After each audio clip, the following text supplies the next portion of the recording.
There's a phone number that ends in 8883. Can you please unmute your device and tell us your first and last name?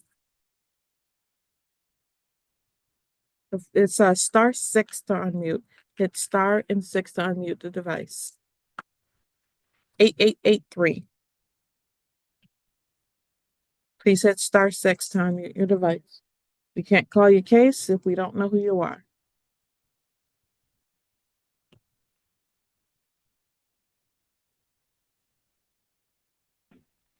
Hello? Yes, please tell me your first and last name.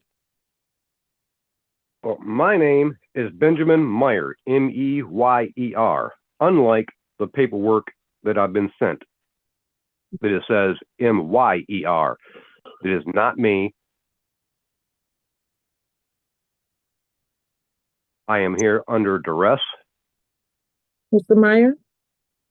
Yes, ma'am. M-E-Y-E-R, not the person you have spelled on this paper. Mr. Meyer, please stop talking. Yes.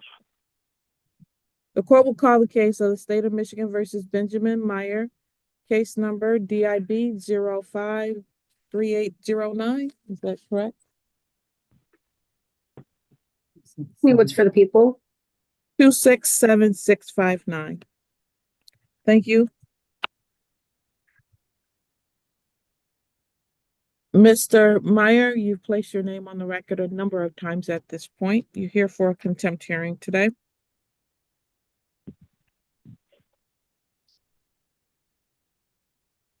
Mr. Meyer, you owe this court $168. When do you plan to pay it? I do not plan to pay it because I don't owe it. Period. End of discussion.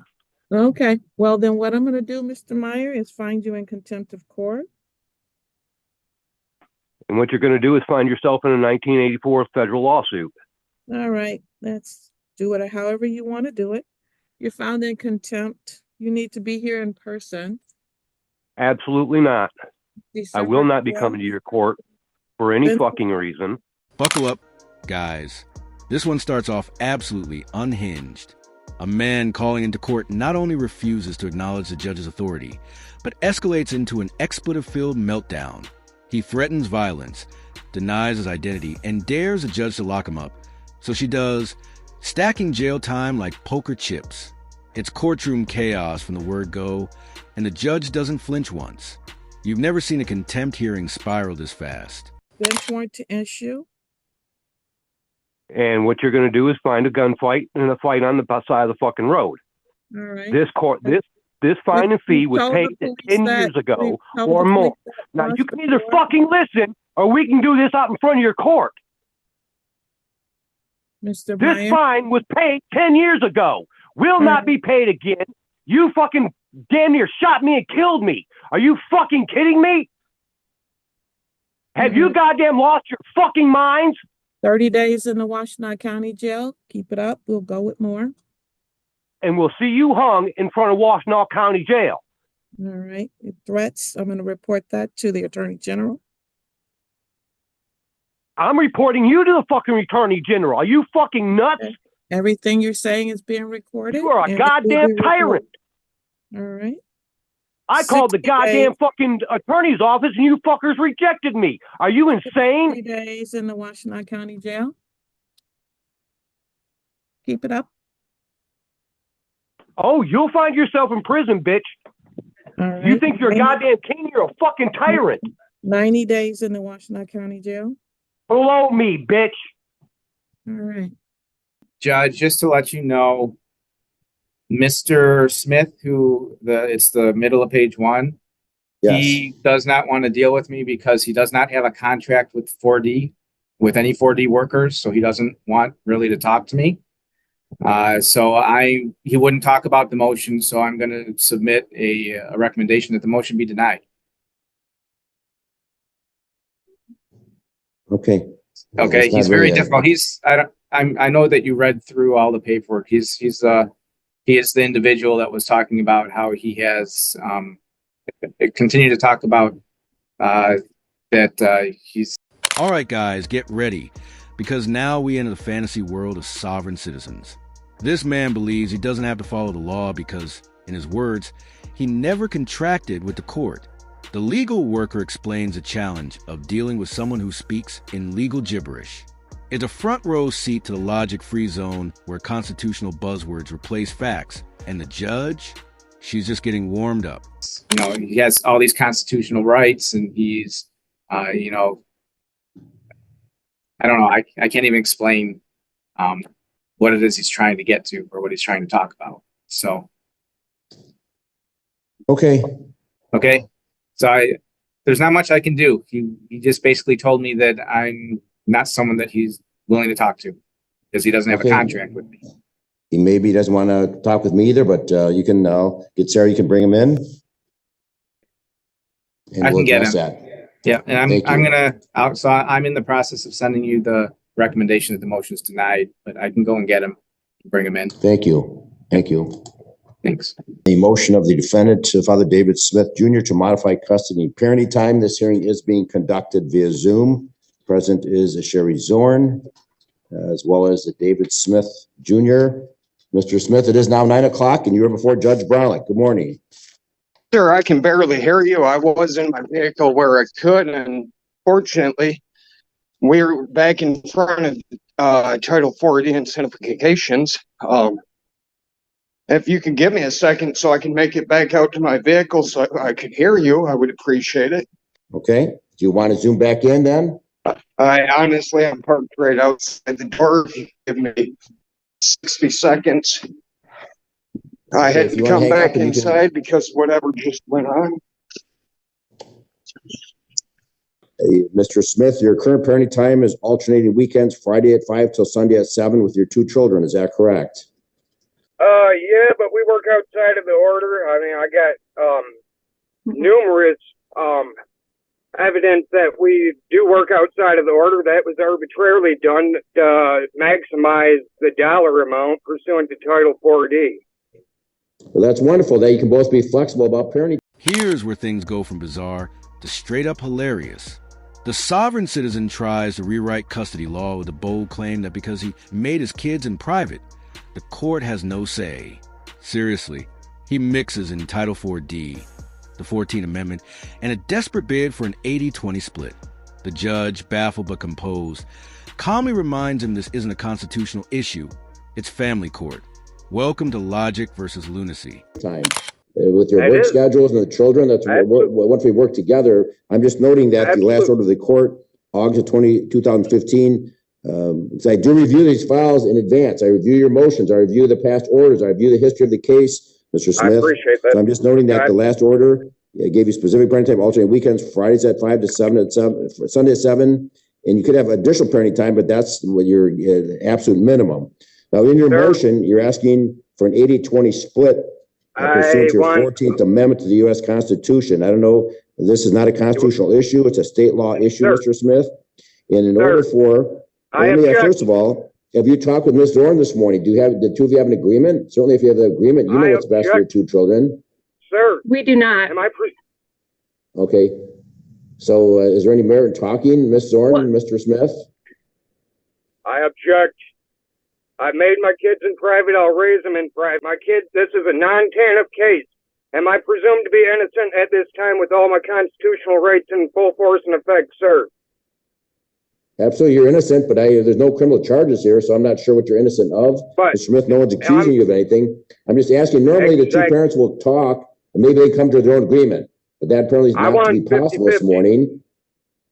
This is a non-TANF case getting treated as a TANF matter. I want split custody, mutual agreement, all Title 40 incendification ceased and desist immediately. I will be sending letters out today to all parties that touch this case negatively, and I'm pursuing charges 42 U.S.C. 1983 and Article 3 corporate deprivation of rights. This is arbitrarily done underneath color law. I do not consent. I have not contracted with Title 4D. I would submit into the court's blessing versus Freestone, Wehunt versus Ledbetter, sir. I don't presume ignorance on the court behalf today, therefore I'm left to believe something. Now it turns intense. The man launches into a constitutional meltdown, citing the 13th Amendment and claiming he's being enslaved. He throws in references to federal laws, fair credit reporting, and due process, none of which apply to the hearing. He's drowning in pseudo-legal nonsense, demanding rights a court never took, and alleging conspiracies. This is peak sovereign citizen energy, loud, wrong, and utterly unconvincing. Much more sinister is going on here. Right, Mr. Smith, under it's not a constitution, under state law, Michigan law, there must be. I do not acquiesce to state law, sir. I operate on federal law only. This is impeding my rights. I am going to transfer to Article 3 court and pursue. I'm going to file an emergency injunction if I can't even make my bills. Due process has been violated. Fair Creditors Act of 1970, you guys are taking well over half of my check. I can't even make my bill. This forces me into my 13th Amendment, which is enslavement. Pursuant to no lawful money, this is a bill of pen and penalty underneath Article 1, Section 16 of the Constitution, sir. I do not consent. I do not consent. I have not consented. Your position is duly noted for the record, Mr. Smith. Mr. Smith, Thank you. Under Michigan law, which this court is bound to follow, there must be a change of circumstances that would support a modification of custody and parenting time. In your motion, you've not alleged any change of circumstances that would warrant a review of custody and parenting time. So with all due respect, the court at this time will deny your motion to change custody and or parenting time. I have the right to my privacy. I can't even make my bills with what you guys have done here today. I can't, honestly, I have proof. I would like to submit into the court's Exhibit A if there is no objection. I have a pay stub right here. I work 58 hours a week at $30 an hour. I come home with less than $300. I can't even make my bills. That's an issue of child support, Mr. Smith. You're asking to modify custody and parenting time today. I am not here. I'm here modify to support. Just file such a motion. 4D. Sir, do you have a contract in dispute with me? I'm asking the court, Ms. Zorn, to place into the court all evidence she has partied on my contract. If not, I motion to dismiss with prejudice, failure to state a cause of action. Now we reach the point of no return. The man repeatedly says, "I do not consent," like it's a magic spell that will end the case. The judge, patient but firm, explains again that this is civil court, not a criminal trial. She shuts down every claim with calm precision. The sovereign arguments collapse under legal reality, and the court rules against him. No drama, just the law doing exactly what it's supposed to do. Goes against my Constitution, sir. Yeah, I understand Michigan law, but it must be in compliance with the Constitution. This has violated me as a man numerous times, and now I can't even make my bill. I'm asking you to give me 50-50 split of my kids. I made them in private. I will raise them in private. There is no need in dispute, nor has there ever been. You know what, sir, underneath Article 1, Section 13, Paragraph 5, I want to face my accuser. If we could please swear Ms. Zorn in so I could face my accuser here today, sir, I would appreciate it. All right, to Mr. Smith, perhaps you should consult a constitutional lawyer. This matter is guided by state law. The court has made a decision. There's no change of circumstances that would warrant a change of custody and parenting time. The court will not argue over you, Mr. Smith. So that will conclude, sir. You can zoom out. Determination of this case. An order will be entered. All right, Mr. Smith, consult an attorney. Determination of this case, sir. Bye. Have a great time. Stops. How to initiate traffic stops and what to look for. Okay. Were you on duty on May 24th, 2024 at approximately 9 p.m.? I was. What was the weather like at that time? Weather that day was clear, and it was still light outside. The road conditions? Dry. Okay. And you were on patrol at that time? I was. You were in a marked patrol car? I was. Where were you on patrol? I was patrolling the downtown area near 11 Mile in Washington. That's in the city of Royal Oak? It is. What happened at that time at those crossroads? I was stopped at the 11 Mile and Washington light facing westbound. I had a green arrow. Get ready for round 2, new court, new sovereign citizen. This time it's a traffic case. The officer calmly walks through the stop, provides dashcam video, and confirms the driver ran a red light. But when asked about it, the man says he was traveling, not driving. He thinks redefining a word changes reality. The judge shuts that down immediately. It's the perfect contrast between professionalism and delusion. And a vehicle proceeded eastbound on 11 mile through a light, which gained my attention. That light was red for them, which drew my attention to that vehicle. Okay, what type of vehicle was that? I believe it was a black 2024 Ford Edge. Is your vehicle equipped with a dash cam? It is. Judge, at this time, I'd like to play that video from Officer Moran's dash cam. Okay. Can the court see that? I can. Officer Moran, you can see that video that I can. up? Yep. Okay.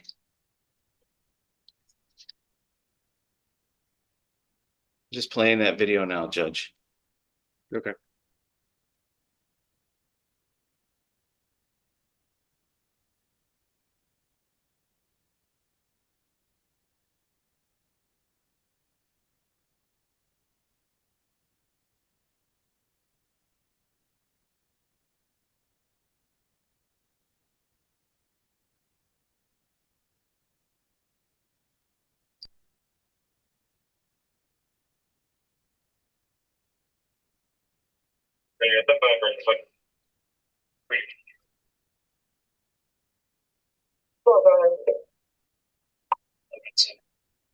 John Lincoln, 6501, 6501. Yes.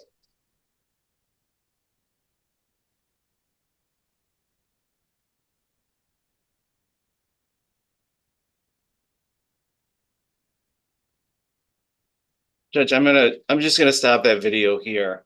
Okay.